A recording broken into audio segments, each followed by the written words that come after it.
So ito mga bebs, bagong release na application. Bali, i-review natin siya. Ayan, ito na yung application. First, ilagin na muna natin siya. Mag-link lang ng Google account. Ayan, dito mga bebs, usually sa kanilang mga tasking ay mag-visit ng site at saka mag-install ng application. So ito yung aking mga offer na na-complete. Ito siya. Itong 600 coins, nakuha ko lang siya within 25 seconds. So ito yung aking napili na task.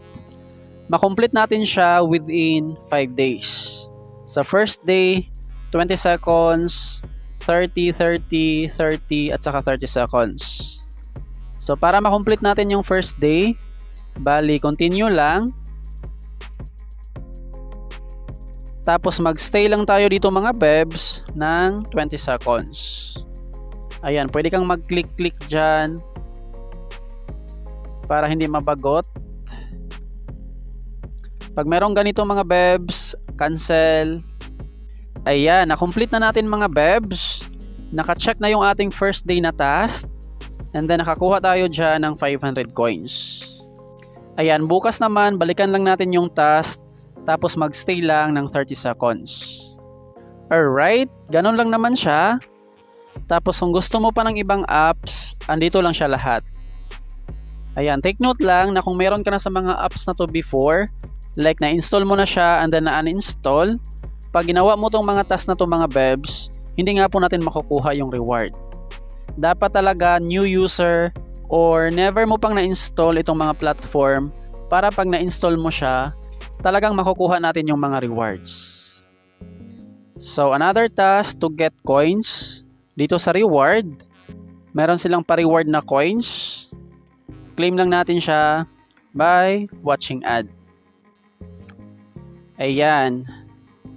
Tapos pangalawang claim, merong 700, 1,000, 1,000 at saka 50 pesos. Meron din silang sign in. Ayan, mag-check-in lang. Tapos claim. Ads pa rin siya.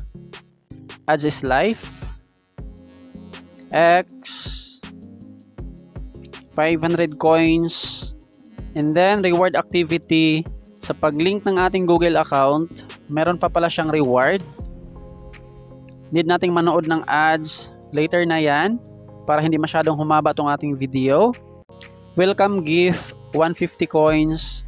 Allow notif 400, watch ads 200, complete 1 offer, complete 3 offers 5, and then 5-star reviews. Bali magbigay tayo ng 5 stars sa kanilang application doon sa Play Store para makuha natin yung 1,000 coins. So yun lang para kumita ng mga points.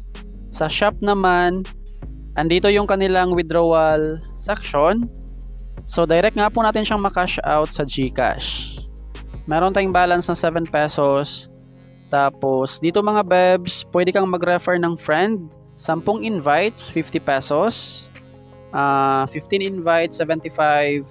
So ma-validate lang yung ating mga invite kapag nakapag-complete nga po sila dito ng mga tasks. At least 2 tasks, ma-valid na yung ating invite. So sa mga hindi naman mahilig mag-invite, dito mga bebs para makapag-cash out ng 50 pesos, dapat nakapag-ipon ka ng 50,000 points sa mga tasks para makapag-cash out ng 50 pesos. Merong 100 pesos at saka 200. Ayan, ito nga po siya. Kapag nag-invite ng 10 friends, 50 pesos yung ating makash out. So ito yung ating referral link at saka yung ating referral code.